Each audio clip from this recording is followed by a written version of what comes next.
আপনার প্রশ্নই আমাদের প্রশ্ন, আর সেই প্রশ্নের উত্তর খুঁজতেই আমাদের এই আয়োজন।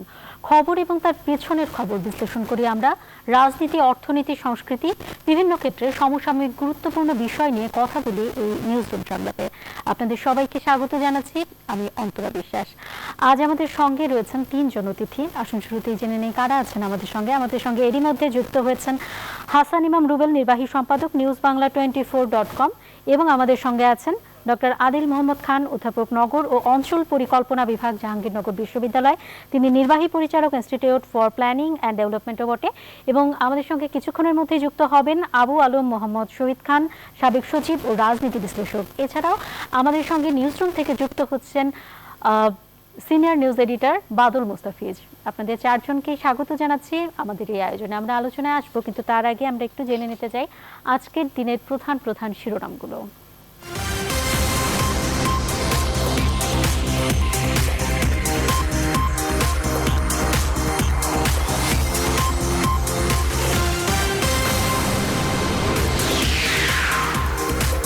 বিচারহীনতার সংস্কৃতি বন্ধ করেছে আওয়ামী লীগ, বললেন প্রধানমন্ত্রী। ক্ষমতা কুক্ষিগত করতে সেনাদের হত্যা করে জিয়া এরশাদ। এবার গণতান্ত্রিক উপায়ে সরকার পরিবর্তনের হুঁশিয়ারি মির্জা ফখরুলের। দলটির জাতীয় সরকারের তত্ত্ব দেশ বিরোধী, মন্তব্য কৃষিমন্ত্রীর। পরিবেশ ছাড়পত্র ছাড়াই নরসিংদীতে চলছে চীনাদের ব্যাটারি কারখানা। ধুলায় আচ্ছাদিত শ্রমিকের জীবন, ভুগছেন ফুসফুস লিভারের অসুখে। চুয়াডাঙ্গায় নকল ওষুধ কারখানার সন্ধান। পাউডার ও কেমিক্যালে তৈরি হতো দামি ব্র্যান্ডের ওষুধ, সেবনে ক্যান্সার হতে পারে বলছেন চিকিৎসক। 4 মোবাইল অপারেটরকে 190 মেগাহার্জ তরঙ্গ বরাদ্দ দিল বিটিআরসি। গ্রাহক সেবা আরও উন্নত হওয়ার আশা। মারিউপোলে একতরফা যুদ্ধবিরতির ঘোষণা রাশিয়ার। শুক্রবার থেকে রুবলে দাম পরিশোধ না করলে গ্যাসের সরবরাহ বন্ধের হুঁশিয়ারি পুতিনের। ভারতকে হারিয়ে 4 জাতির ফিজিক্যালি চ্যালেঞ্জ ক্রিকেটে চ্যাম্পিয়ন বাংলাদেশ। বিজয়ীদের 5 লাখ টাকা করে পুরস্কার ঘোষণা প্রধানমন্ত্রীর। দর্শক, এই ছিল আজকের সংবাদ শিরোনামগুলো। এবারে আমরা চলে যাব নিউজ রুমে। সেখানে রয়েছেন আমাদের সিনিয়র নিউজ এডিটর বাদল মুস্তাফিজ। আপনার কাছ থেকে আমরা একটু জানতে চাই আর কি কি খবর আজকের দিনে গুরুত্ব সহকারে প্রচারিত হয়েছে বা হবে।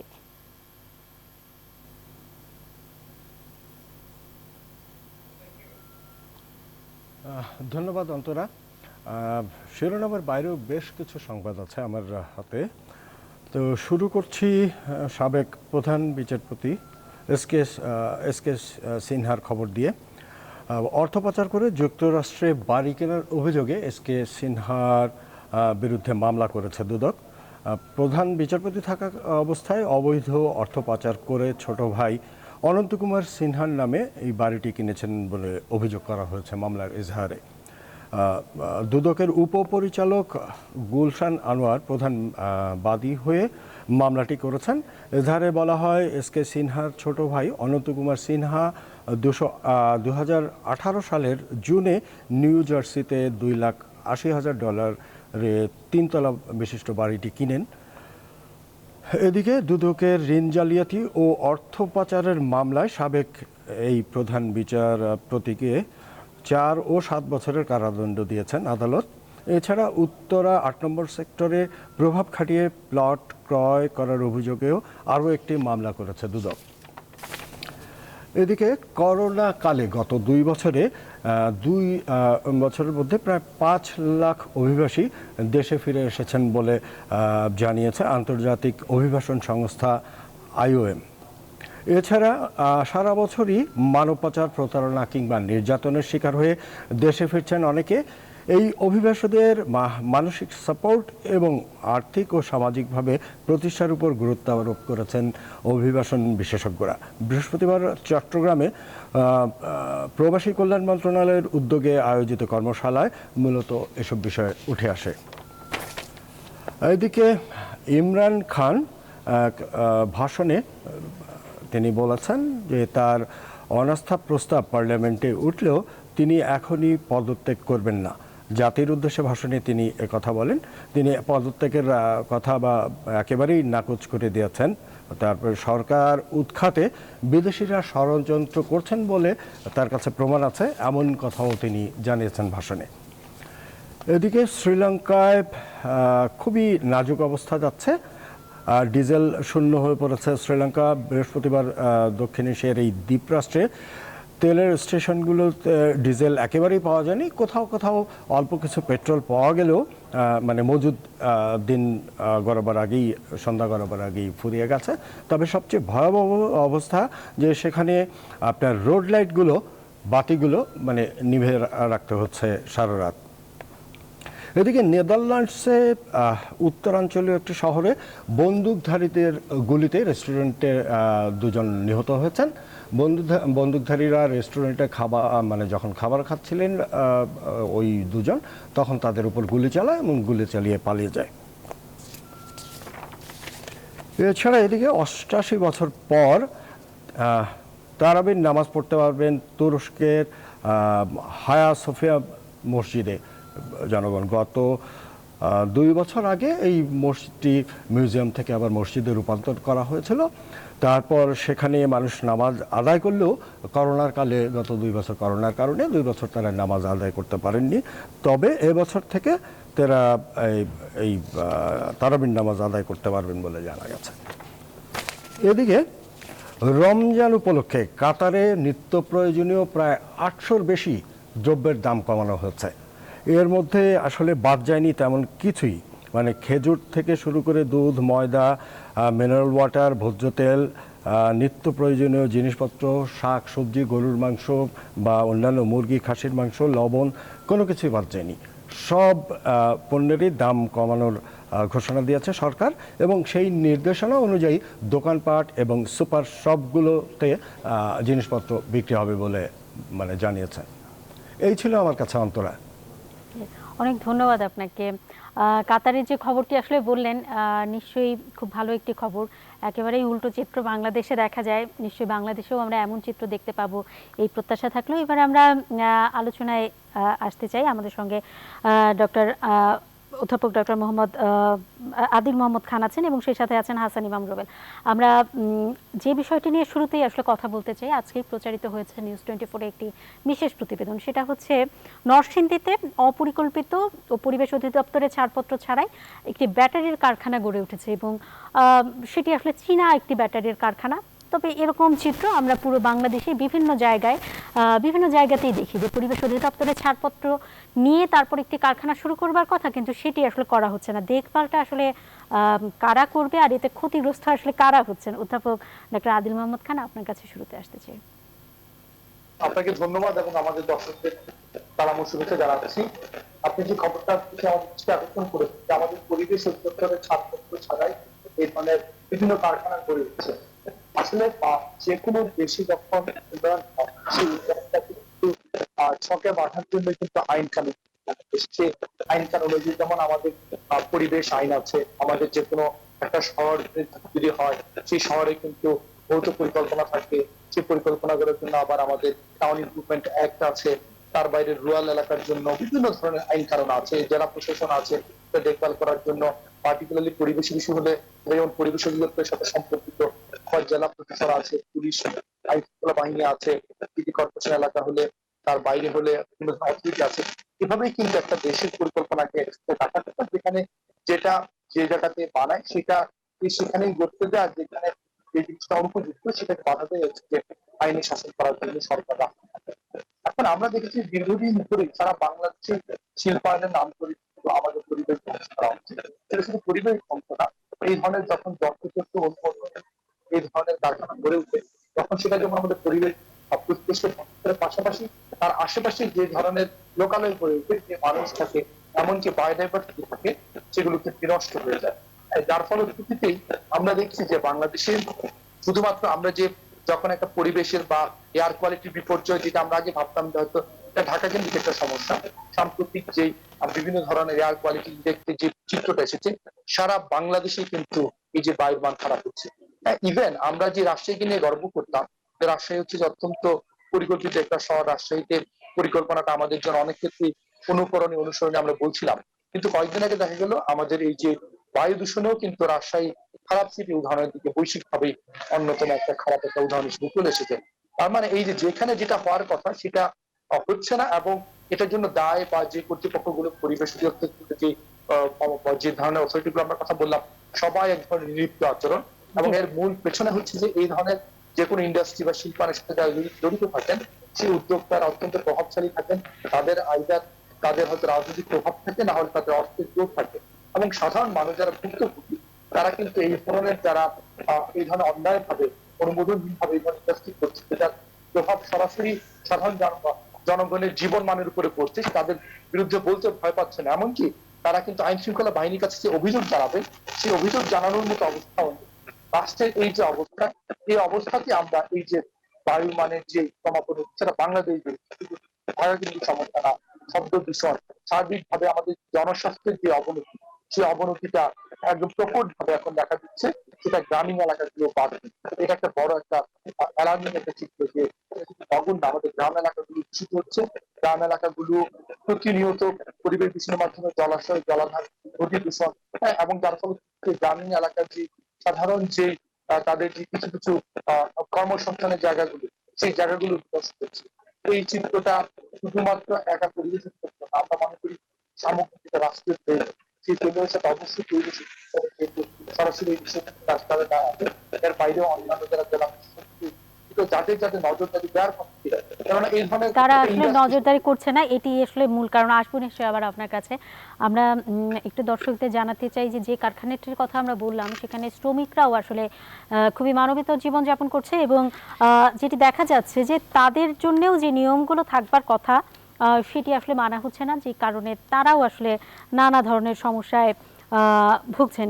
আমাদের সঙ্গে এরই মধ্যে যুক্ত হয়েছেন জনাব আবু আলম মোহাম্মদ শহীদ খান, সাবেক সচিব ও রাজনীতি বিশ্লেষক। আপনাকে স্বাগত জানাচ্ছি আমাদের এই আয়োজনে। যে কথাটি আসলে এরই মধ্যে অধ্যাপক ডক্টর আদিল মোহাম্মদ খান বললেন, একটি হচ্ছে পরিকল্পনা নেই, আরেকটি হচ্ছে আইন শৃঙ্খলা বাহিনীর কাছে গেলে পরেও আমরা কোনো সুফল পাচ্ছি না, বা সেটির যে ধরনের ব্যবস্থা গ্রহণ করার দরকার সেটি তারা করছেন না, আরেকটি হচ্ছে রাজনীতিবিদদের এক ধরনের গাফিলতি রয়েছে। আপনি আসলে কিভাবে বিশ্লেষণ করবেন যদি এমনটি হতো, যেহেতু আপনি সাবেক সচিব, যে যার জায়গায় আছেন, বিশেষ করে সরকারি কর্মকর্তারা যারা রয়েছেন বা আইন শৃঙ্খলা বাহিনীর যে সদস্যরা রয়েছেন, তারাও যদি অন্তত তাদের দায়িত্বটা সঠিকভাবে পালন করতেন, তাহলে কি আসলে এই সমস্যাটা দেখা যেত? আপনাকে যারা দায়িত্বে আছেন, দায় যাদের এবং আইন যাদেরকে দায়িত্ব দিয়েছে, এই দায়িত্ব তো তাদের পালন করতে হবে। এখন তারা যদি পালন না করেন তাহলে কি হবে? এই যে পরিবেশ বিপর্যয়ের ঘটনা ঘটবে, কলকারখানা চালু হয়ে যাবে, তাদের কোনো অনুমোদন থাকবে না, এবং মানবত ভাবে শ্রমিকরা কাজ করবেন, এলাকার পরিবেশ বিনষ্ট হবে। কিন্তু যারা দায়িত্ব পালন করলেন না তাদের কি শাস্তি হবে? এটা একটা ইম্পর্টেন্ট এজেন্ডা। এখন এই দায়টা তো নিরূপণ করতে হবে। বাংলাদেশে আমরা যখনই কোনো দুর্ঘটনা ঘটে, যখনই কোনো কিছু ঘটে যায়, তখন আমরা এগুলো নিয়ে আলোচনা করি, আমরা বলি যে আইন আছে, আইনের প্রয়োগ নেই, এবং যারা দায়িত্ব পালন করার কথা তারা দায়িত্ব পালন করেননি। কিন্তু আমরা দেখি না যে দায়িত্বে অবহেলার জন্য কারো বিচার হয়, এবং এই বিচার না হওয়ার কারণে বা তাদেরকে দায়গ্রস্ত না করার কারণে তারা মনে করেন যে এই দায়িত্ব পালন না করলে কি এসে যায়। এবং এই কারণে সারা বাংলাদেশে শুধুমাত্র ব্যাটারি কারখানা নয়, পরিবেশ আইন একেবারে নগ্নভাবে লঙ্ঘিত হচ্ছে সারা বাংলাদেশে এবং সব জায়গায়। শুধুমাত্র কারখানা তো পরিবেশ নষ্ট করে না, আপনার নদী দূষণ করা হচ্ছে, দখল করে নেওয়া হচ্ছে। আপনার বাংলাদেশের গার্মেন্টস ফ্যাক্টরি গুলা যে পরিমাণ খাল, বিল, নদী নালা দূষণ করেছে, তারা যে দাবিটা করে যে তারা দেশের জন্য অনেক অর্থনৈতিক ডিভিডেন্ড এনে দিয়েছেন, এবং তাদের এখানে 40 থেকে 60 লক্ষ শ্রমিক কাজ করছেন, তাদের চাকরি হয়েছে, এইসব কথা বলার পরে তারা যে ইটিপি করেন না, এবং তাদের যে বর্জ্য, রাসায়নিক বর্জ্য, রং, এসব যে নদীতে ছেড়ে দেন, এবং আমাদের ঢাকার আশেপাশের নদীগুলোর যে অবস্থা, সবকিছু বিবেচনা করলে দেখা যায় যে বাংলাদেশে একটা মাৎসান্বয় সংস্কৃতি চালু হয়ে গেছে। আপনারা সুন্দর সুন্দর আইন করবেন, পার্লামেন্টে সুন্দর সুন্দর আইন পাস হয়ে যাবে, এবং কাউকে না কাউকে দায়িত্ব দিতে হবে। বিশেষ করে পরিবেশ অধিদপ্তরের এই পরিমাণ দায়িত্ব পালন করার ক্ষমতা নেই, কারণ তারা তো প্রত্যেক গ্রামে গ্রামে, জেলায় জেলায়, উপজেলায় যে তাদের লোকবল নেই যে তারা এটা করবেন। এই দায়টা আসলে আমাদের আইন শৃঙ্খলা রক্ষাকারী বাহিনীর এবং অবশ্যই মাঝে মধ্যে প্রশাসনের, তারা সেই দায়িত্বটা পালন করছে না। এই দায়িত্ব অবলম্বন তাদের আসলে শাস্তি দেওয়া দরকার, তাহলে যদি কিছু উন্নতি হয়। তার মানে বিচারহীনতা সংস্কৃতি, এটি আসলে আরেকটি সমস্যা। জনাব হাসান ইমাম রুবেল, আপনার কাছে আসলে এবার আসতে চাই। সেটি হচ্ছে পরিবেশ বিষয়টাকে আমরা সবসময় একটু কম গুরুত্ব দিই, মানে তার চাইতে মনে হয় যেন অর্থনীতিকে সবল রাখা কিংবা রাজনৈতিক যে বিষয়গুলো রয়েছে কিংবা দ্রব্যমূল্য, এই বিষয়গুলো আসলে খুব বেশি জীবন সংশ্লিষ্ট। আর পরিবেশটা সহজে আসলে বা শুরুতেই যে আমাদেরকে খুব বেশি ক্ষতিগ্রস্ত করে তা নয়। সে কারণেই হয়তো বা এই বিষয়টাকে আমরা একটু দেরিতে গুরুত্ব দিতে চাই, কিন্তু এটার মানে যে ভয়াবহতা সেটির বিষয়ে একটু আপনার কাছে জানতে চাই। মানে শেষ পরিণতিটা আসলে কি হয় বলে আপনি মনে করেন, আর সমাধানটাই বা কিভাবে হতে পারে?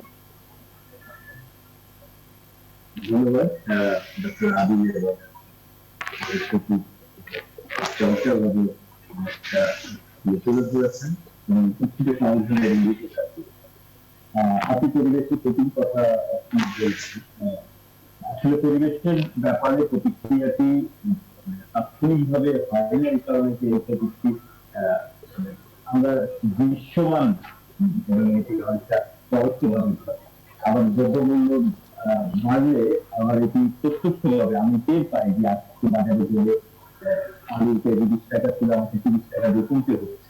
সয়াবিন তেলের দাম 150 টাকা ছিল, আমাকে 200 টাকা দিয়ে কিনতে হচ্ছে। আমি তাৎক্ষণিকভাবে টের পাচ্ছি এবং এই ক্ষতিটা অনুভব করছি এবং তাৎক্ষণিকভাবে আমি প্রতিক্রিয়া পাচ্ছি। কিন্তু পরিবেশের ক্ষতিটা সেটি এত ধীরে ঘটে এবং এত ব্যাপকভাবে ঘটে, যেটি কিন্তু আমরা এখন উপলব্ধি করি অনেক বিস্তৃত হয়। গ্লোবাল ওয়ার্মিং এর কারণে আমরা প্রায়শই আবহাওয়ার যে পরিবর্তন দেখছি, জলবায়ুর যে পরিবর্তন দেখছি, আগে শীত বর্ষা বা আমাদের যে সব ঋতুর যে সেই ঋতুর মধ্যে কিন্তু আমরা পরিবর্তন দেখতেছি। ইভেন উন্নত বিশ্বেও আমরা ঘন ঘন জনাব হাসান ইমাম রুবেল, আসলে আপনার কথা আমরা একটু অস্পষ্টভাবে শুনছি। হয়তো মাইক্রোফোনটা যদি আপনি একটু কাছে নিতেন আমরা ভালোভাবে শুনতে পারতাম। এখন চলে জি, আগের চাইতে একটু ভালো। কারিগরি প্রতিনিধি আমি দুঃখিত। যে কথা বলছিলাম, বা আপনি যদি হেডফোনটি খুলে নেন, ইয়ারফোনটা যদি খুলে নেন হয়তো বা সেটা আরেকটু ভালো হবে।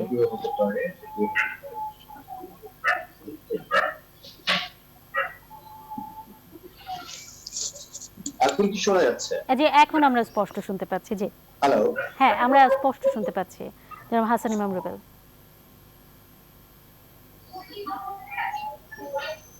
আমরা শুনতে পাচ্ছি, আপনি বলুন।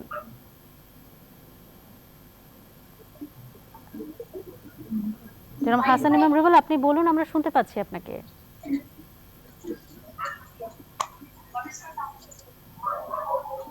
সরি। জি, আমরা শুনতে পাচ্ছি।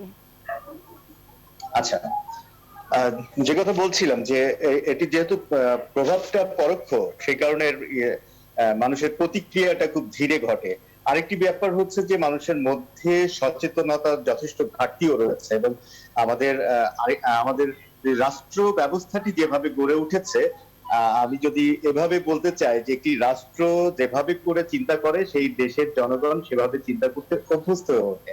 আমাদের রাষ্ট্রটি আসলে জনকল্যাণমুখী, তার যেটি হবার কথা ছিল, যে প্রতিশ্রুতি দিয়ে আমরা 1971 সালে স্বাধীনতা সংগ্রাম করে একটি মুক্তিযুদ্ধের মধ্য দিয়ে একটি রাষ্ট্র প্রতিষ্ঠা করেছি, কিন্তু আমরা যখনই এই রাষ্ট্রটি নিজেদের মতো করে নিয়ন্ত্রণের সক্ষমতা অর্জন করলাম, তখন কিন্তু আমরা সেই প্রতিশ্রুতি অনুযায়ী এই দেশটিকে সাজানোর যে রাজনৈতিক অঙ্গীকার, সেই অঙ্গীকার ভুলে গেলাম এবং এক ধরনের লুণ্ঠন এবং লোভের যে রাজনৈতিক সংস্কৃতি, সেটি দ্বারাই আসলে এই দেশটি পরিচালিত হতে থাকলো এবং এই ধারাবাহিকতা থেকে যে আমরা বেরিয়ে আসতে পেরেছি সেটি জোর গলায় বলা সম্ভব নয়। এবং এই যে পরিবেশের যে ব্যাপারটি, সেটি আসলে ওই লোভের সংস্কৃতিরই একটি প্রতিক্রিয়া মাত্র। আপনি নরসিংদীর কথা বলছেন, ঘটনাটি কেবল নরসিংদীর মধ্যেই সীমাবদ্ধ নেই, আসলে সারা দেশের চিত্রটি এরকম। আপনি জানবেন যে যে ব্যাটারি কারখানার কথা বলছেন, উন্নত বিশ্বগুলো কিন্তু এখন তার নিজ দেশে ব্যাটারি উৎপাদন প্রায় বন্ধ করে দিয়েছে। তারা খুবই এক্সক্লুসিভ বা সুপার ক্রিটিক্যাল ব্যাটারি ছাড়া ওই অর্থে তারা তৈরি করে না। এখন আমাদের মতো যে যে দেশগুলোকে আমরা তৃতীয় বিশ্বের দেশ বা একটু স্বল্পোন্নত বা উন্নয়নশীল দেশ হিসেবে চিহ্নিত করি, সেই সমস্ত দেশগুলোতে এখন এইগুলো আসছে। যেমন আপনি চীনের কারখানার কথা বলছেন, চীনও কিন্তু এই যে যারা চীনের উদ্যোক্তারা বাংলাদেশে এসে আইন ভাঙলেন, তারা কিন্তু এটি চীনে করতে পারতেন না, তাদের পক্ষে এটি সম্ভব ছিল না। কারণ চীন এখন পৃথিবীর মধ্যে শীর্ষস্থানীয় শিল্পোন্নত একটি দেশের তালিকায় তারা আছে এবং অর্থনৈতিক শক্তি হিসেবে তারা এগিয়ে যাচ্ছে, এবং সেখানেও কিন্তু এখন পরিবেশ একটি বড় কনসার্ন এবং তারা এটি যথেষ্ট নিয়ন্ত্রণের মধ্যে রাখছে। কিন্তু বাংলাদেশে এসে সেই দেশেরই উদ্যোক্তারা সেটি করতে পারছেন। তারা জানেন যে এখানে আইন থাকলেও আইনের প্রয়োগটি দুর্বল, এবং আইনের প্রয়োগটি যেই সংস্থাগুলো মাধ্যমে ঘটানো হবে, সেই সমস্ত সংস্থার মধ্যেই নৈতিকতার দুর্বলতা আছে, দুর্নীতি তো আছেই, এবং এই দুর্নীতিটাই মূলত বাধাগ্রস্ত করছে আপনার আইনের প্রয়োগের যথাযথ প্রয়োগের বিষয়টি নিশ্চিত করবার ক্ষেত্রে। এটি সম্ভবত যদি আমাদের রাজনৈতিক উইলটা থাকতো, যেহেতু আমাদের রাজনৈতিক উইলটা নেই, আমরা এখন হচ্ছে কেবল সংখ্যাতাত্ত্বিক যে প্রবৃদ্ধি, সেই প্রবৃদ্ধিটাকেই প্রধান করে দেখাবার চেষ্টা করছি। এখানে মানুষ হচ্ছে অত্যন্ত গুরুত্বহীন অবস্থায় রয়েছে। যদি আমাদের দার্শনিক অবস্থান থাকতো যে আমরা মানুষকে স্বস্তি দেব, মানুষের জন্য একটি বসবাসযোগ্য রাষ্ট্র তৈরি করব, তাহলে জিডিপিটা আমাদের প্রধান না হয়ে মানুষের বসবাস যোগ্য একটি রাষ্ট্র এবং দেশ নির্মাণের জন্য যে পদ্ধতি, যে উপায়গুলো নিয়ে কাজ করবার দরকার, সেটি আসলে আমাদের রাজনৈতিক দলগুলো সেটি আনতেন। নিশ্চয়ই আমাদের উন্নয়ন দরকার, আমাদের ব্যাপকভাবে উন্নয়ন দরকার, কারণ আমাদের কর্মসংস্থান দরকার। উন্নত জীবনের জন্য আপনার কর্মসংস্থান এবং আয় বাড়ানো ছাড়া আপনি সে জায়গায় পৌঁছতে পারবেন না। কিন্তু সেটি করতে গিয়ে আপনি মানুষের জীবনকে যদি ঝুঁকির মধ্যে ফেলে দেন, তাহলে সেই উন্নয়ন আসলে কার জন্য করছেন? আপনি তো উন্নয়ন করবেন হচ্ছে মানুষের জন্য। মানুষ যদি ভালো না থাকে, আমরা ঢাকার আশেপাশে যেটি আমাদের সাবেক সচিব বলেছেন যে ঢাকার আশেপাশে যে নদীগুলো, সেই নদীগুলোকে আমরা নষ্ট করে ফেলেছি। কিন্তু আপনি যদি উন্নত বিশ্বের দিকে তাকান, ইভেন আমাদের পার্শ্ববর্তী খুবই দূরের না থাইল্যান্ডে যান, তাহলে দেখবেন যে তারা শহরের আশেপাশে যে নদীগুলো, একসময় থাইল্যান্ডের নদীগুলো কিন্তু মরে যেতে বসেছিল এবং চরম দূষণের শিকার হয়ে তারা কিন্তু ধীরে ধীরে সেটা ফিরিয়ে আনছে এবং নদী কেন্দ্রিক একটি যাতায়াত ব্যবস্থা তারা গড়ে তুলছে। নদী কেন্দ্রিক তারা পর্যটন শিল্প আসলে গড়ে তুলছে। আমরা আসবো আবার আপনার কাছে। আমরা আরেকটা বিষয় নিয়ে কথা বলতে চাই। আরেকটি প্রতিবেদন আমরা দেখতে পাচ্ছি, সেটি হচ্ছে 9 সমস্যায় দুর্বিষহ ঢাকা। 9 সমস্যার মধ্যে তারা যে সমস্যাগুলো এনেছে সেগুলো হচ্ছে যানজটে অচল ঢাকা, শব্দ দূষণ, বায়ু দূষণ, পানি দূষণ, হাঁটার অনুপযোগী ফুটপাত, তারা বলছে মশার উৎপাত, নাগরিক সেবার ভুতুরে বিল, আইন শৃঙ্খলার অবনতিতে নিরাপত্তাহীনতা, জীবনযাত্রার ব্যয় বৃদ্ধি। এই 9টি সমস্যাকে সবচাইতে বড় সমস্যা বলে তারা মনে করছেন এবং সেই বিষয়ে একটি বিস্তারিত প্রতিবেদন রয়েছে। অধ্যাপক ডক্টর আদিল মোহাম্মদ খান, আপনার কাছে আসলে আসতে চাই। আপনি নগর ও অঞ্চল পরিকল্পনা বিভাগের একজন অধ্যাপক। এই যে ঢাকার বর্তমান যে অবস্থা, এটি থেকে বের হয়ে আসার উপায় কি? আমরা জানি যে ঢাকাকে আরো বিস্তৃত করা হচ্ছে, এটি কি সমাধান, নাকি এই ঢাকার মধ্যে এখন যারা আছে বিস্তৃত করা হলেও সেটা তো আরো বেশ কয়েক বছর লাগবে, কিন্তু এই মুহূর্তে আসলে সমাধান কি আছে কোনো? আসলে ঢাকার এই যে 9টা সমস্যা, এই সমস্যাগুলো দীর্ঘদিন ধরে আলোচিত সমস্যা। আমরা শুধুমাত্র আমরা যদি ট্রান্সপোর্টের কথাই বলি, 10 বছর আগেও যেখানে ঢাকাতে চলাচল ছিল 21 কিলোমিটার পার আওয়ার, সেটা এখন 7-8 কিলোমিটার থেকেছে। আমরা পিছিয়ে যাচ্ছি, কিন্তু গত দীর্ঘদিন ধরে উদ্যোগ পরিকল্পনা তাহলে কেন আমরা এই যে বাসযোগ্য নগরী করার জন্য যে সকল ধরনের আমাদের ইন্ডিকেটর গুলোতে ফলো করা সেগুলো পাচ্ছি না? মূল কারণটা হচ্ছে যে আমরা যে প্ল্যান করি সেই প্ল্যান গুলো আমরা নিজেরাও মানি না, সরকারের এক সংস্থা আরেক সংস্থার প্ল্যানকে প্রত্যাখ্যান করে না, তাদের নিজেদের মধ্যে অনেক সমন্বয় নেই, এবং আমাদের যত ধরনের প্রজেক্ট গুলো হচ্ছে তার মূল উদ্দেশ্য হচ্ছে প্রজেক্ট গুলোর মাধ্যমে প্রকল্প ভিত্তিক হয়তো কোনো উদ্যোক্তার সাথে একে অপরের মধ্যে সামঞ্জস্য রাখি, এবং সেই ক্ষেত্রে অনেক ক্ষেত্রে আমরা দেখি টাকার অঙ্কটা গুরুত্বপূর্ণ হয়, কিন্তু সেই প্রজেক্টে যদি আমরা বলি যে কি পারফরমেন্স ইন্ডিকেটর গুলো চালাই দেখে না। আমি যদি ট্রান্সপোর্ট দিয়ে শুরু করতে চাই, আমাদের যে এসটিপি 2005 সালে যে ধরনের প্রপোজাল গুলো ছিল, যেটা এই নয় সমাধানের ক্ষেত্রে বলা হচ্ছিল হাঁটার পথগুলো আমাদের দরকার, পথগুলো যেন আমাদের হাঁটার উপযোগী হয়, এই কথাই বলি আমাদের পাবলিক বাসের সমস্যা, সেটা আমরা দীর্ঘদিন ধরে আমরা যে আলাপগুলো করছি। এমনকি গত কয়েকদিন আগে আমাদের সেতু মন্ত্রী বলছিলেন ঢাকার পার্কগুলো দেখলে ওনাদের সেই অর্থ ভালো লাগে না, আমার লজ্জা করে। এই লজ্জাটা টাকা এই দীর্ঘ সময় ধরে আমরা যে বেসিক কম্পোনেন্ট গুলো আমরা পরিকল্পনা গণপরিকল্পিত করা, ভালো কোয়ালিটি বাসার নামান, সেটা তো খুবই সহজ সমাধান। সেখানে আপনি বাস বাইরে থেকে বা সুন্দর সুন্দর বাস পার্চেস করে নিয়ে শহরে নামিয়ে দিলে তো হয়। আবার আমরা যখন নগরে কমিটি ট্রেনের কথা বলছি, আমাদের অনেক বড় বড় প্রকল্পের কথা আমরা কাজ হচ্ছে, কিন্তু ঢাকার সাথে কি গাজীপুর, টঙ্গী কিংবা নারায়ণগঞ্জ, সেখানে দ্রুততার সাথে সেই সব জায়গাগুলো বর্তমান লাইন পাশে আমরা হয়তো দুই একটা লেনও করতে পারতাম, সেই সমাধানগুলোতে আমরা কখনই হাঁটি। আমাদের সবসময়ই চিন্তা আছে বড় বড় প্রজেক্ট আসবে, বিশেষ করে আমাদের সরকারি পর্যায়ে এখন প্রজেক্টে বলা হয় যে টাকার সমস্যা নেই, মেগা প্রজেক্টের সমস্যা নেই। তাহলে আমাদের সমাধান যাত্রাটা কেন অনুপস্থিত, তার মূল কারণ হচ্ছে যে পরিকল্পনার যে মূল দর্শন, মূল জায়গাটা আমরা ধরতে পারি না কিংবা ধরতে চাইও না, অনেক আসছে একটা যোগ সূত্র।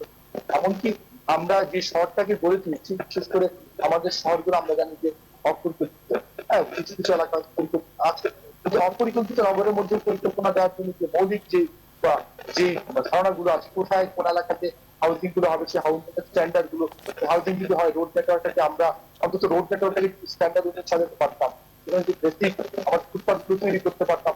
হাউজিং গুলো কোথায় হবে, একটা হাউজিং এর সাথে যে অন্যান্য ইন্ডাস্ট্রিয়াল লোকেশন গুলো, সেটাকে যদি আমরা মেলাতে পারতাম। আমরা দেখেছি গত 20 বছর ধরে যতগুলো ইন্ডাস্ট্রি হচ্ছে তার 80% হচ্ছে যে এগুলো হচ্ছে তার নন ইন্ডাস্ট্রিয়াল জোন গুলোতে হয়েছে, বিভিন্ন এলাকার নন কর্পোরেট খেলা হয়েছে।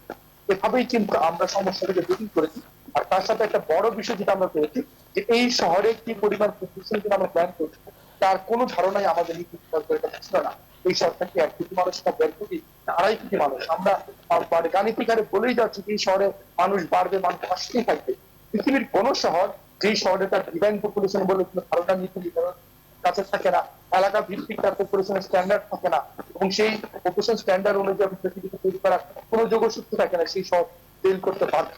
এখন আমরা দেখছি যে শহরে অবকাঠামো তৈরি করা হচ্ছে, শহরের সামগ্রিক যে পরিকল্পনা মৌলিক উপাদান, সেই ডিজাইন পপুলেশনের সাথে আমাদের প্ল্যানিং ফেসিলিটি প্ল্যানিং তার ধারে কাছে আমরা হাঁটছি না, বরঞ্চ এখনো মনে করা হচ্ছে যে একটা বড় বড় প্রকল্প সাম্প্রতিক সময় আমরা যেটা বলছি যে এখন তো বলা হচ্ছে সাবওয়ে করা হবে, সেই সাবওয়েটাও কিন্তু আমাদের যে অন্যান্য যে প্ল্যান তার সাথে সামঞ্জস্যহীন একটা ধারণা।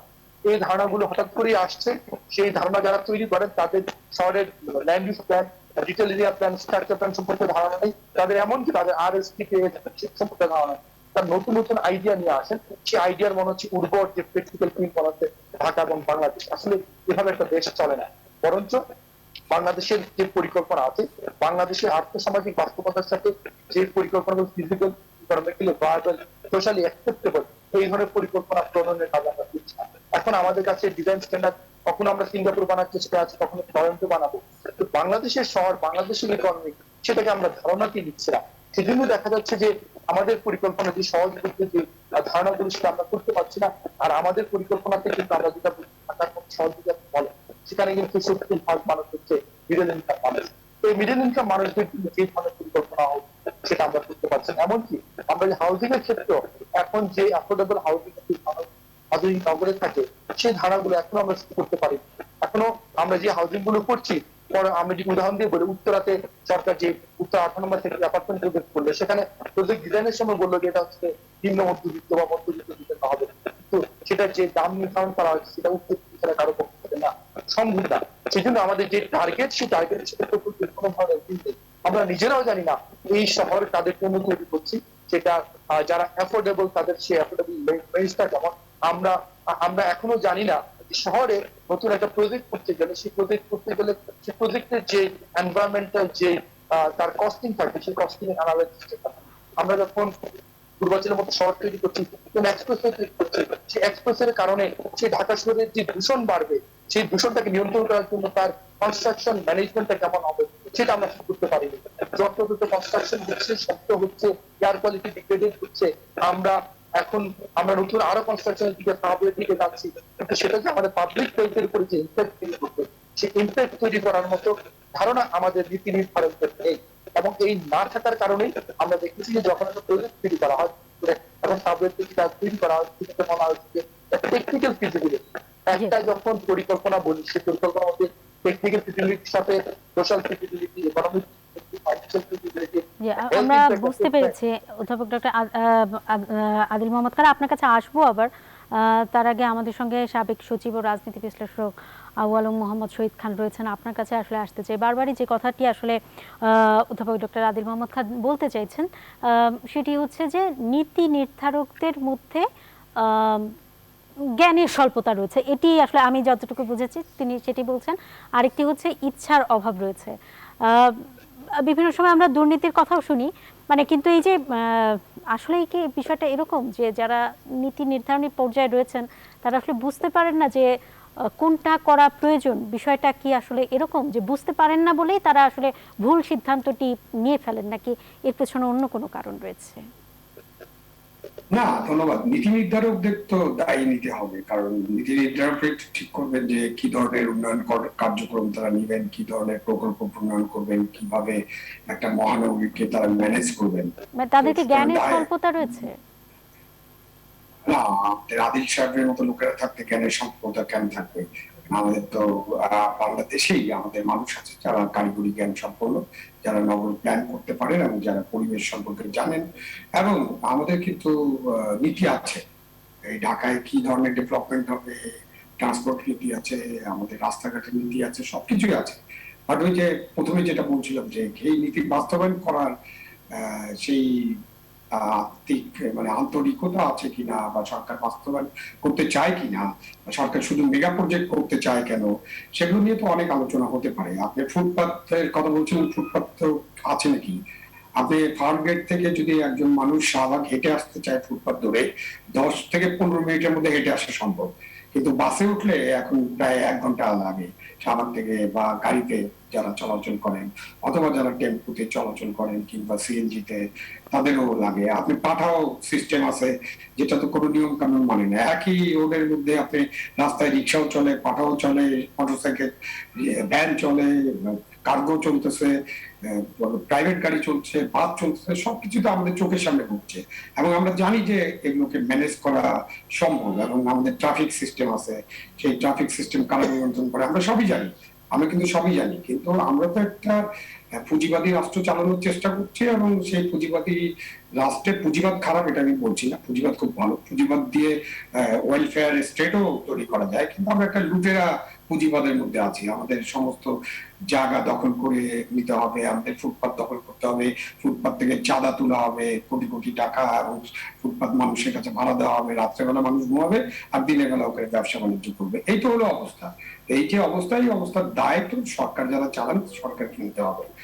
নীতি নির্ধারকরা কম জানেন এটা বলবো না, নীতি নির্ধারকরা সবই জানেন এবং বোঝেন, এবং তারা যে কেন কিছু করতে পারেন না সেটা আসলে অনেক গভীর আলোচনার বিষয়। তারা, তাদের ক্ষমতা আছে, তাদের কাছে রাষ্ট্র ক্ষমতা আছে, তাদের কাছে আইন শৃঙ্খলা রক্ষাকারী বাহিনী আছে, আইন আছে, তারপরে তারা করতে পারেন না। আমাদের অনেক পরিকল্পনা আছে যেটা বাস্তবায়ন হয় না। পরিকল্পনার বইগুলো ঢাকা সিটি কর্পোরেশনে আছে, লোকাল গভর্নমেন্ট ডিভিশনে আছে, ওয়াসার কাছে কিছু পরিকল্পনা আছে যেহেতু তারা পানি নিয়ে কাজ করেন, আমাদের ডিপিএইচ এর কাছে পরিকল্পনা আছে, আমাদের লোকাল গভর্নমেন্ট ইঞ্জিনিয়ারিং ডিপার্টমেন্টের কাছে পরিকল্পনা আছে, পিডব্লিউডি এর কাছে আছে, রোডস এর কাছে আছে। এই শহরের মালিক তো অনেক, 56টা অথরিটি, অনেক মালিক, অনেকেই অনেক রকম পরিকল্পনা নিয়ে কাজ করেন। আমাদের টেলিফোন বিভাগের কাছে আছে, আমাদের অন্য যারা সেবা দেন তাদের কাছে আছে। আপনি দেখেন না ঢাকা শহরে তার ঝুলতে থাকে, এই তার ঝুলানো নিয়ে আমরা কত কথা শুনেছি। 5 বছর 10 বছর আগে থেকে শুনছি যে একটা টানেলের মধ্যে সবকিছু নেওয়া হবে, কই কিছু তো হয় না। তারপরে নোটিশ দেওয়া হয়, ওরা আদালতে যায়, মামলা করে, এবং সেখান থেকে মামলার পরে কিছু করা হয় না। সুতরাং আমাদের জ্ঞানের অভাব আছে এটাই বলবো না, আমাদের এই বড় শহরটা আমরা ম্যানেজ করবো কিভাবে সেটা আমরা হয়তো বুঝতে পারতেছি না, এবং আমার কাছে মনে হয় যে খুব ফ্রাস্ট্রেটিং শোনালেও ঢাকা কিন্তু আর ম্যানেজ করা সম্ভবত যাবে না, যতই জ্ঞান বুদ্ধি আমাদের থাকুক। ঢাকাকে আপনি আর ম্যানেজ করতে পারবেন না, কারণ এখানে 1 কোটি লোক আছে না, 1.5 কোটি আছে না, 2 কোটি আছে, এটাও আমরা এখনো জানি না। প্রতিদিন কত মানুষ আসতেছে এটা আমরা জানি না, প্রতিদিন কত মানুষ আসা যাওয়া করবে সেটা জানি না, কানেক্টিভিটি কি হবে সেটা আমরা জানি না। সুতরাং ঢাকা ব্যর্থ শহর, এবং এই ব্যর্থ শহরকে মানুষ করবে বা ব্যর্থ শহরকে সফল করার মতো না আমার মনে হয় না। আমি খুব একটা নেগেটিভ ভাবে দেখছি ঢাকাকে। ঢাকায় বসবাস করাই যাবে না। আপনি বায়ু দূষণের শীর্ষে আছি আমরা, তার মধ্যে এত কনস্ট্রাকশন ওয়ার্ক হয়, আমরা যানজটের শীর্ষে আছি। আপনি এক জায়গা থেকে আরেক জায়গায় গত 1 সপ্তাহ 2 সপ্তাহ ধরে ব্যাপক যানজট, এবং এক জায়গা থেকে আরেক জায়গা যেটা 10 মিনিটে যাওয়া সম্ভব 1 ঘন্টার মধ্যে যেতে পারছি না। যে আসলে নিশ্চয়ই আবার আপনার কাছে মানে এই ঢাকা একটি ব্যর্থ শহর এবং একে একেবারে ম্যানেজ করা যাবে না, টোটালি কমপ্লিটলি আনম্যানেজড একটা সিটি, কমপ্লিটলি আনম্যানেজেবল। আপনাকে অনেক ধন্যবাদ অধ্যাপক ডক্টর আদিল মোহাম্মদ খান। আপনার কাছে আবারও একটু আসতে চাই, মানে আপনার কাছে কি মনে হয় যে তার মানে আমাদের পরিকল্পনা আছে, নীতি নির্ধারণী পর্যায়ে যারা আছেন, জনাব আবু আলম মোহাম্মদ শহীদ খান যেটি বলতে চাইছেন, তারা আসলে সঠিক পরিকল্পনা নিচ্ছেন, সঠিক নীতি নির্ধারণ করছেন, কিন্তু একটা হচ্ছে বাস্তবায়ন করা যাচ্ছে না, সরকারের আন্তরিকতার অভাব, তিনি যেটা বলতে চাইছেন। আর আরেকটা হচ্ছে যে ঢাকার অবস্থাই এমন হয়েছে, এখানে আসলে কোনো পরিকল্পনা দিয়েই হয়তো লাভ হবে না। আপনি কি একমত কিনা? আনমিউট করতে হবে। অধ্যাপক ডক্টর আদিল মোহাম্মদ খান, আপনি কি শুনতে পাচ্ছেন আমাকে? সম্ভবত অডিওটি মিউট হয়ে গেছে। জি হ্যাঁ, আবার বলছি। জি হ্যাঁ, আমাদের সাবেক সচিব আবু আলম খান ভাই যেটা বলছিলেন সেই কথার সাথে আমি অনেকাংশই একমত। কারণ হচ্ছে যে ঢাকা এমন একটা আনম্যানেজেবল জায়গা আমরা তৈরি করেছি, সেটা চাইলেই আপনি এটাকে রাতারাতি পরিবর্তন করা সম্ভব না। যেটা সম্ভব তার মাত্রাটা, আমাদের বর্তমান যে অব্যবস্থাপনার মাত্রাটা কিছু কমাতে পারি, হয়তো আমাদের ভোগান্তির মাত্রাটা কিছুটা কমাতে পারে, সে তো মানে সেটা যেতে পারে। ফর এক্সাম্পল, আপনি যদি যানজটের কথা বলেন, হয়তো খুব ভালো আমরা যদি এক ধরনের ব্যবস্থাপনা করতে পারি, সেই ভালো ব্যবস্থাপনায় হয়তো আমরা হয়তো 20 ভাগ 30 ভাগ যানজট কমাতে পারি। কিন্তু ঢাকার একটা নির্দিষ্ট লেভেলে যানজট থাকবে। কারণ হচ্ছে সেখানে মূল কারণটা হচ্ছে শহর, যে পরিমাণ পপুলেশন, যে পরিমাণ ট্রাভেল ডিমান্ড তৈরি হচ্ছে, যেটা ম্যানেজ করার মতো আমাদের এখন আর সেই সক্ষমতা নাই। এখন মূল ভুলটা কোথায় হচ্ছে আমি বলি, যে আমরা যখন প্ল্যানের কথায় গিয়ে আসি, এখন ধরেন যদি আমরা ধরেও নিই যে ঢাকার পপুলেশন কত সেটাও জানে না, ধরলাম যে 1.5 কোটি। এখন আমাদের প্ল্যানিং গুলোতে বলা হচ্ছে ঢাকার পপুলেশন এখন 1.5 কোটি, এইটা হচ্ছে আগামী 20 বছর এটা হবে 3 কোটি বা 3.25 কোটি। এই যে প্ল্যান, এটাই বড় ভুল। ভুলটা হচ্ছে যে কি, আপনাকে ধরতে হবে আপনি যে প্ল্যানিং হচ্ছে একটা দাবা খেলার মতো। আপনি চাইলে এই 1.5 কোটিকে আপনি এমন ভাবে পলিসি গুলো গাইড করতে পারেন, আপনার প্ল্যানিং গুলো গাইড করতে পারেন, অ্যাকশন গুলো গাইড করতে পারেন, 1.5 কোটিকে আপনি ধীরে ধীরে 1 কোটি 20 লক্ষে আনতে পারেন, সেটা সম্ভব। আবার যদি আপনি উল্টা পলিসি অ্যাপ্লাই করতে থাকেন, ধরে নিচ্ছেন ঢাকার পপুলেশন আজকে 1.5 কোটি, 2.5 কোটি হবে, সেটা ঠিকই 2.5 কোটি না হোক, হয়তো 2.25 লক্ষ বা 3 কোটি হয়ে যাবে।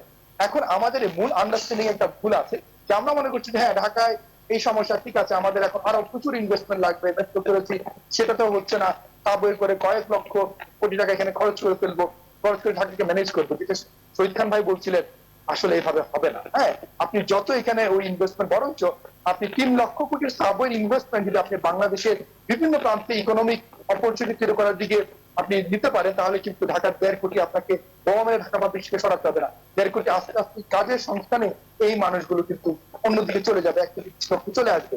যেটা করোনা আমাদের দেখিয়েছে, যে করোনাতে যখন যে সংখ্যা, অর্থের যে জায়গাগুলো সেগুলো যখন কমা শুরু করলো, আনএমপ্লয়মেন্ট বাড়া শুরু করলো, অনেক মানুষ কিন্তু এমনিতে ঢাকা ছেড়ে গিয়েছে, এখানে প্রচুর গণমাধ্যম রিপোর্টিং হচ্ছে।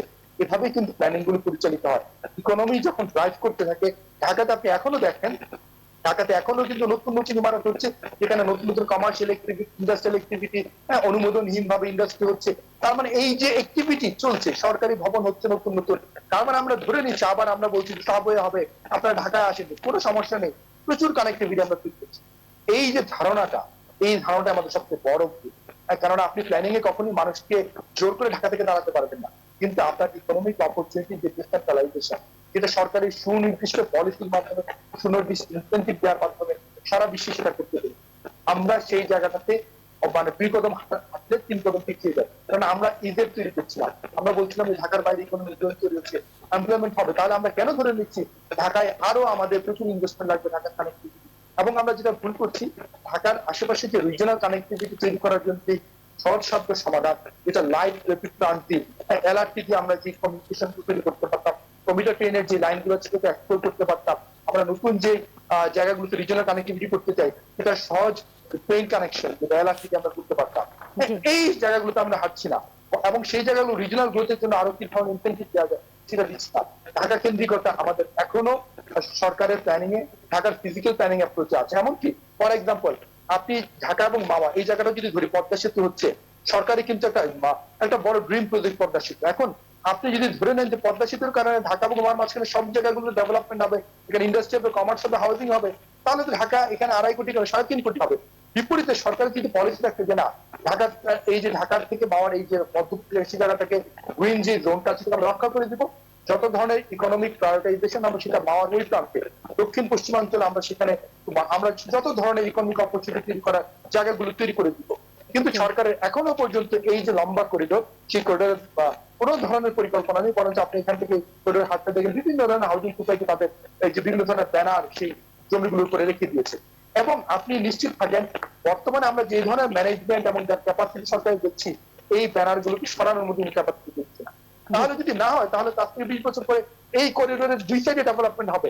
বরঞ্চ আমরা চাই যে না, ঢাকার আর রোডটাকে না বাড়তে দিয়ে ঢাকা এখন আনম্যানেজেবল জায়গায় চলে গেছে, তাহলে আমরা প্রমোট করে অন্য এলাকায় পদ্মা সেতুর সুযোগটা নিয়ে দক্ষিণ পশ্চিমাঞ্চলের ইকোনমিক যে সুযোগের যে ধরনের সম্ভাবনা সরকার তৈরি করার চেষ্টা করছে, তার সাথে ঢাকার পরিকল্পনার মিল নেই। সরকারের এই মধ্যবর্তী জায়গার পরিকল্পনার কোনো ধরনের ভিশন দেখা যাচ্ছে না। যদি ভিশন না থাকে তখন এই যে সরকার যে ধারণা করছে 1.5 কোটি 3.5 কোটি হবে, 3.5 কোটি সেটাই হবে। আর সরকার চাইলে কিন্তু সরকার ইতিমধ্যে ওই যে এলাকাগুলোকে উন্নত করার চেষ্টা করছে, সেটা আরো প্রায়োরিটি এবং ঢাকার এই জায়গাতে গ্রোথ রেস্ট্রিকশনটা করে, এই দুটা যদি মেলবন্ধন থাকে তখন কিন্তু আসলেই ঢাকার একটা গ্রোথটাকে আমরা একটা লিমিটের মধ্যে নিয়ে আসতে পারি। এই যে delimiting the size of the city, এটা খুবই ইম্পর্টেন্ট পরিকল্পনা। এখন আমাদের পরিকল্পনায় ঢাকার এই সিটির লিমিট টানার কোনো আমি সম্ভাবনা দেখছি না। এবং ইতিমধ্যে যে ভেতরে যে পপুলেশন, সেটাই আইডিয়ালি বিশ্বের যত ধরনের মোটামুটি বাসযোগ্য ঠিক থাকে তার যে ধরনের পপুলেশন ডেন্সিটি থাকে তার প্রায় 3-4 গুণ হয়েছে। সেটা যদি এই ধরনের সিটিতে ম্যানেজ করাটা নেওয়ার তো ইম্পসিবল। অনেক ধন্যবাদ আপনাকে। অর্থাৎ পরিকল্পনায়ও হয়তোবা কখনো কখনো কিছুটা গলদ আমরা দেখতে পাই, আর সরকারের কথাই বারবার বলছেন। জনাব হাসান ইমাম রুবেল, কি বলবেন? পানি দূষণ আরেকটি সমস্যা, ডায়রিয়ার প্রকোপ বাড়ছে এবং 2 সপ্তাহ ধরেই আমরা দেখছি ডায়রিয়ার প্রকোপ রয়েছে এবং প্রতিদিন হাজার খানেক রোগী ভর্তি হচ্ছেন ঢাকার আইসিডিডিআরবি হাসপাতালে। এটি একটি, আর হচ্ছে এতক্ষণ যে কথাগুলো হলো এর সাথে কিছু যোগ করতে চান কিনা বা আপনার মতামতটা জানতে চাই। নিশ্চয়ই, এতক্ষণ যে কথাগুলো হলো এখানে আমাদের সাবেক সচিব হতাশার কথা বলেছেন যে ঢাকাকে উনি আর সেই অর্থে ডেভেলপ করা বা ঢাকাকে পুনর্জীবিত করবার সম্ভাবনাটা উনি কম দেখছেন। কিন্তু আমি উনার সঙ্গে কিছুটা বিনয়ের সঙ্গে দ্বিমত পোষণ করবো যে আমি ডক্টর আদিলের যে অ্যাপ্রোচ, সেখানে আমার চিন্তার সঙ্গে কিছুটা মিলে যায় যে আমাদের দেখতে হবে যে মানুষ আসলে ঢাকামুখী হচ্ছে কেন। প্রথমত হচ্ছে যে আমরা সমস্ত কর্মসংস্থানের যে ক্ষেত্রগুলি সেটি নির্মাণ করেছি ঢাকা কেন্দ্রিক, সমস্ত ভালো শিক্ষা প্রতিষ্ঠান সেটি করেছি ঢাকা কেন্দ্রিক, সমস্ত ভালো হাসপাতাল সেটি করেছি ঢাকা কেন্দ্রিক, সমস্ত উন্নয়ন পরিকল্পনা সেটিও মূলত রাজধানী কেন্দ্রিক। ফলে মানুষ এই সুবিধাগুলো নেবার জন্য ঢাকায় আসছে। যে একজন ইওনো যিনি উপজেলা নির্বাহী কর্মকর্তা, একটি প্রত্যন্ত উপজেলায় তার দায়িত্ব পালন করবার কথা, ওই উপজেলায় ভালো মানসম্পন্ন স্কুল না থাকার কারণে তার পরিবারটিকে তিনি রাখছেন ঢাকাতে, বাচ্চা ভালো স্কুলে পড়বে। এটি মানে সামগ্রিক একটা পরিস্থিতি। এই পরিস্থিতি থেকে বেরিয়ে আসা সম্ভব। এখন আমরা যদি আমাদের এই উন্নয়ন পরিকল্পনাকে বিকেন্দ্রীকরণ করি, এই যে আমাদের সমস্ত বাংলাদেশের রপ্তানি আয়ের প্রধান যে শিল্প হচ্ছে পোশাক শিল্প, পোশাক শিল্পর বড় 90% এর বেশি রপ্তানি হয় হচ্ছে আমাদের চট্টগ্রাম বন্দর। অর্থাৎ ঢাকাকে বিকেন্দ্রীকরণ করাটা আসলে সবচেয়ে বেশি জরুরি। একদমই সময় নেই আমাদের, নিশ্চয়ই অন্য কোনো দিন আরো বিস্তারিত আলাপ করবার সুযোগ আমাদের হবে। আপনাদের তিনজনকে অনেক ধন্যবাদ আমাদের আমন্ত্রণ গ্রহণ করবার জন্য, এবং দর্শক আপনারা যারা এতক্ষণ ছিলেন আপনাদেরকেও অনেক ধন্যবাদ আমাদের সঙ্গে থাকবার জন্য। শেষ করছি, শুভরাত্রি। ধন্যবাদ।